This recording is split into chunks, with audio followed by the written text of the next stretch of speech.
नमस्कार, मैं हूं धर्मेंद्र। आप देख रहे हैं ऑनलाइन न्यूज इंडिया। 2 अगस्त 2020 का दिन बीजेपी के लिए कयामत का दिन साबित हुआ। 2 अगस्त 2020 को सुबह सुबह उत्तर प्रदेश से खबर आई कि उत्तर प्रदेश की कैबिनेट मंत्री कमला रानी, जो कि कोरोना से पॉजिटिव थी, उनकी मृत्यु हो गई। उसके बाद में शाम को एक बड़ी खबर आई 4:43 पर खुद गृह मंत्री अमित शाह ने ट्वीट करके यह जानकारी दी कि उनकी रिपोर्ट कोरोना की पॉजिटिव आई है और वो मेदांता हॉस्पिटल में भर्ती हो गए हैं। उसके बाद में खबर आई उत्तर प्रदेश के बीजेपी के अध्यक्ष स्वतंत्र देव सिंह, वो भी कोरोना पॉजिटिव हो गए हैं। उसके बाद में खबर आई कि बीजेपी के आगरा के विधायक वो भी कोरोना पॉजिटिव हो गए हैं। उसके बाद में खबर आई उत्तर प्रदेश के ही जल शक्ति मंत्री महेंद्र सिंह, वो भी कोरोना पॉजिटिव हो गए हैं। बीजेपी के लिए 2 अगस्त 2020 का दिन पूरी तरह से एक कयामत का दिन रहा, जहां पर बीजेपी में कोरोना का विस्फोट हो गया। और वहीं पर शाम होते होते खबर आई कि तमिलनाडु के गवर्नर बनवारी लाल पुरोहित, वो भी कोरोना पॉजिटिव हो गए हैं और राजभवन के 87 जो लोग हैं वो भी कोरोना पॉजिटिव पाए गए हैं। बड़ी भयानक खबर जो है वो कोरोना बीमारी को लेकर के, कोरोना महामारी को लेकर के लगातार सामने आ रही है। और खुद गृह मंत्री अमित शाह का कोरोना पॉजिटिव हो जाना एक बहुत बड़ा संकेत है कि कोरोना जो है वो किस लेवल पर पहुंच चुका है और किस लेवल पर पहुंच करके कोरोना जो है वो मार कर रहा है, कोरोना फैल रहा है। ये पूरी तरह से साफ साफ नजर आ रहा है। लेकिन सबसे बड़ी खबर, इन सारी खबरों के बीच में खबर यह है कि 29 जुलाई को बुधवार को, यानी कि 2 अगस्त से 3 दिन पहले 29 जुलाई बुधवार को प्रधानमंत्री नरेंद्र मोदी के साथ में कैबिनेट के मीटिंग में अमित शाह वहां पर प्रधानमंत्री नरेंद्र मोदी के साथ मौजूद थे। और एक बगल में अमित शाह जी बैठे हैं। आप ये तस्वीर देखिए कि एक बगल में अमित शाह जी बैठे हैं नरेंद्र मोदी के, और एक बगल में राजनाथ सिंह बैठे हैं, और बीच में प्रधानमंत्री नरेंद्र मोदी बैठे हैं। ये 29 जुलाई की जो है ये तस्वीर है। और 2 अगस्त को शाम को खबर आती है, खुद गृह मंत्री अमित शाह जो है वो ट्वीट करते हैं कि वो खुद कोरोना पॉजिटिव हो गए हैं। तो ऐसे में सबसे बड़ा सवाल अब प्रधानमंत्री नरेंद्र मोदी से पूछा जाएगा कि 3 दिन पहले जब उनके साथ में वो मीटिंग में थे, और इस तस्वीर में आप गौर से देखिए कि इस तस्वीर में अमित शाह जी ने अपना मास्क भी नहीं लगा रखा है, वो बगैर मास्क के बैठे हैं। मास्क जो है उनका उन्होंने नीचे किया हुआ है। उनकी जो तमाम फोटो है वो वायरल हो रही है। तमाम मीटिंग में अमित शाह जो है वो इसी तरह से नजर आते थे, बगैर मास्क के जो है वो ज्यादातर अमित शाह को देखा गया सार्वजनिक मीटिंग में।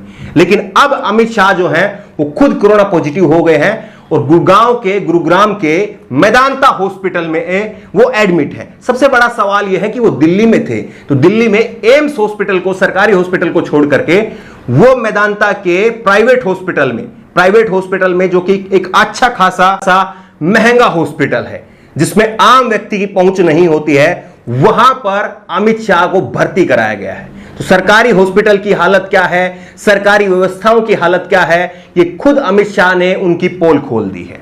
लेकिन सवाल यह भी है कि क्या प्रधानमंत्री नरेंद्र मोदी जी अपने आप को क्वारंटीन करेंगे, क्योंकि 3 दिन पहले वो अमित शाह जी के साथ में थे, तो क्या वो अपने आप को क्वारंटीन करेंगे, एक सवाल यह है। और क्या वो 5 अगस्त को होने वाले जो भूमि पूजन का जो शिलान्यास है, क्या उसका दौरा जो है वो रद्द करेंगे।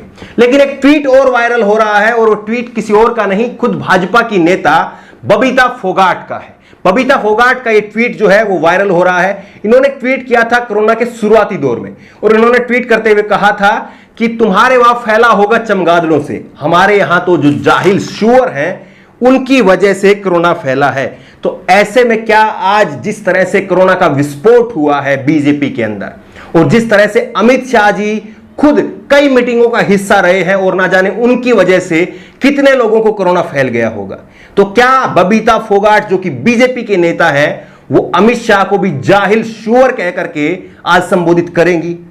वाकई ऐसे नेताओं को सोचना चाहिए कि वो क्या बोल रहे हैं। एक बीमारी को लेकर के, एक धर्म विशेष के ऊपर आप किस तरह की टिप्पणी कर रहे हैं, कल को यही टिप्पणी घूम करके आपके ऊपर आ सकती है। और वही टिप्पणी आज घूम करके उनके ऊपर आ गई है। लोग उनसे पूछ रहे हैं कि क्या आप अमित शाह को आज जाहिल सुअर कहेंगे जो कि कोरोना फैलाने का काम कर रहे हैं, क्योंकि अमित शाह ने भी कई सारी मीटिंगों में जो है वो हिस्सा लिया है।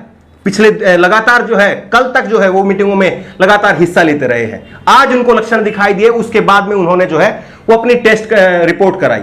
लेकिन सवाल ये उठता है, ना आरोग्य सेतु ऐप काम आया, ना भाभी जी के पापड़ काम आए, ना प्रज्ञा सिंह ठाकुर का हनुमान चालीसा काम आया, ना जो बीजेपी के बंगाल बीजेपी के जो अध्यक्ष हैं दिलीप घोष, उनका जो गोमूत्र का जो फॉर्मूला था, गाय के गोमूत्र का जो फॉर्मूला था, ना वो काम आया। तमाम बीजेपी के जो टोटके थे, नेताओं के जो टोटके थे, वो धराशायी हो गए। यकीनी तौर पर यह एक बीमारी है और इसको हमें बीमारी के तौर पर लेना चाहिए था। लेकिन कोरोना के शुरुआती दौर में किस तरह से बीजेपी के नेताओं ने एक धर्म विशेष के साथ में इसको जोड़ करके एक धर्म विशेष के नेताओं पर, एक धर्म विशेष के लोगों पर जिस तरह की टिप्पणियां की, आज घूम करके वही टिप्पणियां, वही बयान, वही ट्वीट उनके सामने खड़े हो रहे हैं और उनसे लोग अब सवाल पूछ रहे हैं कि क्या अमित शाह जी को आप बबीता फोगाट जी जाहिल सुअर कह पाएंगी। लेकिन बीजेपी में एक ये ट्रेंड है कि आप इस तरह का बयान दीजिए, इस तरह का जो है जो निचले स्तर की जो है वो बयानबाजी करिए और आपको पद मिलेगा। और आपको जानकर के हैरानी होगी कि 2 दिन पहले ही 31 जुलाई को हरियाणा में बीजेपी की सरकार, मनोहर लाल खट्टर की सरकार ने हरियाणा में खेल उप निदेशक बनाया है बबीता फोगाट को। यह इनाम मिला है इस तरह की बयानबाजी का। इसीलिए बीजेपी में जो तमाम नेता हैं, इस तरह के जो नेता हैं, वो इस तरह की बयानबाजी करते हैं। लेकिन सवाल यह उठ रहा है कि लगातार जिस तरह से अमित शाह जी गृह मंत्री हैं, बीजेपी के जो अध्यक्ष हैं वो खुद हैं, बीजेपी के आगरा के विधायक हैं, जल शक्ति मंत्री हैं, बीजेपी की एक कैबिनेट की मंत्री की जो है वो मौत हो गई है। इतने बड़े बड़े नेताओं को जो है, और इसी सर्कल में, बीजेपी के सर्कल में और बीजेपी की खास करके उत्तर बीजेपी में किस तरह से जो है वो कोरोना फैल रहा है। तो क्या ऐसे में प्रधानमंत्री नरेंद्र मोदी का 5 तारीख का भूमि पूजन में जाना और वो कार्यक्रम करना, क्या वो उचित है? यह सबसे बड़ा सवाल है। एनडीटीवी के पत्रकार उमा शंकर ने इस पर ट्वीट करते हुए कहा है, बीमारी एक ऐसी चीज है जो पंथ, समुदाय, जात, उम्र, लिंग, पद, विचारधारा, पेशा और कार्यकाल आदि कुछ भी देखकर नहीं आती। इसलिए किसी के बीमार पड़ने पर अगर कोई खुशी मनाता है या तंज कसता है तो मान लीजिए कि वह अत्यंत घृणा से भरा हुआ है और उसका कोई इलाज नहीं होता, वक्त ही उसका इलाज करता है। बिल्कुल पूरी तरह से बीजेपी के नेताओं पर ये उमाशंकर की जो पंक्तियां हैं वो सटीक बैठती है कि किस तरह से बीजेपी के नेताओं ने छिटाकसनी की, जिस तरह से बीजेपी के नेताओं ने टीका टिप्पणी की, निचले स्तर की बयानबाजी की। आज बीजेपी के नेताओं को वो उन्हीं के बयान जो है वो आईना दिखा रहे हैं। पत्रकार अभिसार शर्मा ने भी जो है इसको रिट्वीट करते हुए कहा है कि और दुख की बात यह है कि कोरोना के संकट के दौरान भारतीय समाज ने अपना सबसे बदनुमा चेहरा दिखाया, चाहे मीडिया के जरिए समुदाय विशेष के बाइकआउट का प्रचार करना या पार्टी के नेताओं और अभिनेताओं को कोरोना होने पर खुशी जाहिर करना।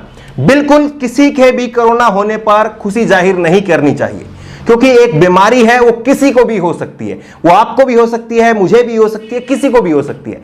और उस बीमारी से बचने के लिए जागरूकता, उसके रोकथाम, यही जो है उसका उपाय है। लेकिन आप अगर सोशल डिस्टेंसिंग नहीं करेंगे तो आप इस बीमारी की चपेट में आ जाएंगे, ये पूरी तरह से साफ है। अब सवाल बीजेपी के इन नेताओं से पूछा जाना चाहिए, अमित शाह जी से पूछा जाना चाहिए, बीजेपी के जो अध्यक्ष हैं उत्तर प्रदेश के स्वतंत्र देव सिंह, उनसे पूछा जाना चाहिए कि क्या वो सोशल डिस्टेंसिंग नहीं कर रहे थे, क्या अपने आप को प्रॉपर तरीके से सैनिटाइज नहीं कर रहे थे। ये तमाम सवाल उनसे पूछे जाना चाहिए। और यह भी सवाल पूछा जाना चाहिए कि इस महामारी के अंदर प्रधानमंत्री नरेंद्र मोदी जी आखिरकार ऐसी जिद क्यों पकड़े हुए हैं कि उनको 5 तारीख का जो कार्यक्रम है वो करना ही करना है। ना जाने 5 तारीख के इस कार्यक्रम के बाद में कितने लोग जो हैं वो अयोध्या से कोरोना पॉजिटिव होकर के निकलेंगे, क्योंकि अयोध्या में इसी से पहले ही 16 पुलिस कर्मियों से लेकर के मुख्य पुजारी तक कोरोना पॉजिटिव हो चुके हैं।